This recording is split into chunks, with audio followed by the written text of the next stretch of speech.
ഷഡ് ശുദ്ധികൾ, സജ്ജനങ്ങൾ അനുഷ്ഠിക്കേണ്ട 6 തരം ശുദ്ധികൾ. അവ എന്തൊക്കെയാണ് എന്ന് നമുക്കൊന്ന് നോക്കാം. ചിന്താശുദ്ധി, വാക്ശുദ്ധി, കർമ്മശുദ്ധി, ഗാത്രശുദ്ധി, വസ്ത്രശുദ്ധി, അന്നശുദ്ധി. ഇവയൊക്കെയാണ് ഷഡ് ശുദ്ധികൾ. ഇനി ചിന്താശുദ്ധി എന്ന് പറഞ്ഞാൽ എന്താ?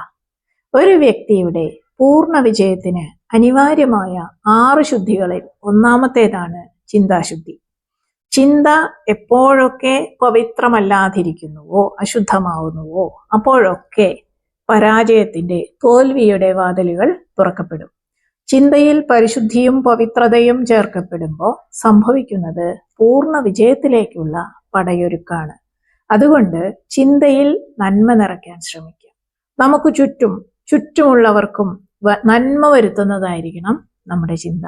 തിന്മയാണ് ചിന്തിക്കുന്നത് എങ്കിൽ വന്നു ഭവിക്കുന്നത് സ്വന്തം പരാജയം തന്നെയായിരിക്കും. ആ കാരണം കൊണ്ടാണ് നമുക്ക് മുമ്പേ നടന്ന ആചാര്യന്മാര് സത്ചിന്തയെ ഇത്രയേറെ ഉത്ബോധിപ്പിച്ചുകൊണ്ടിരിക്കുന്നത്. ചിന്ത പരിശുദ്ധമാകുന്നതോടൊപ്പം വാക്കും പവിത്രമായിരിക്കണം. അതുകൊണ്ടാണ് അക്ഷരം അഗ്നിയാണ് എന്ന് പറയപ്പെടുന്നത്. അഗ്നി ഈശ്വരനായി ഒരു വശത്ത് നിലകൊള്ളുമ്പോൾ മറുവശത്ത് സർവ്വതിനെയും ഭസ്മീകരിക്കുന്നതായി കാണാം. അതിനാൽ വാക്ശുദ്ധി അനിവാര്യതയാണ്. വാക്കിൽ ശുദ്ധി കലർത്തി വേണം ഓരോ നിമിഷവും ജീവിതം നയിക്കേണ്ടത്. ചൂരൽ കൊണ്ടുള്ള അടിയേക്കാൾ വേദനാജനകമാണ് വാക്കുകൊണ്ടുള്ള വേദന. അടിയുടെ വേദന വൈകാതെ മാറിപ്പോവും. എന്നാൽ ഉന്നം തെറ്റി പ്രയോഗിക്കുന്ന നല്ലതല്ലാത്ത, അതായത് ചീത്ത വാക്കുകൾ ജന്മത്തിന്റെ അവസാനം വരെ തീരാവേദനയായി നിലകൊള്ളും എന്നതിൽ തർക്കമൊന്നുമില്ല. ഇനി അടുത്തത് കർമ്മശുദ്ധിയാണ്.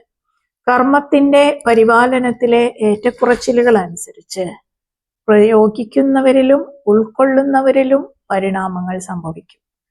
ചിന്തയും വാക്കും ഒരു പരിധിവരെ ഒരുവനിൽ മാത്രം ഫലം കൊണ്ടെത്തിക്കുമ്പോൾ കർമ്മം അതനുഭവിക്കുന്നവരിൽ മുഴുവനും ആ ഫലം ഉണ്ടാക്കും.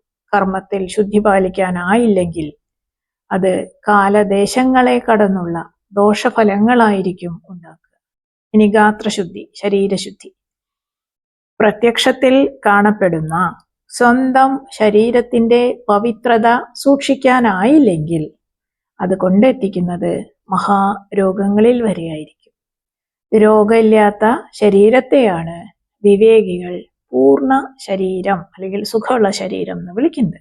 അതിനാൽ ശരീരത്തിന്റെ പരിശുദ്ധി കാത്തു സൂക്ഷിക്കാൻ സദാ ജാഗ്രത പാലിക്കണം.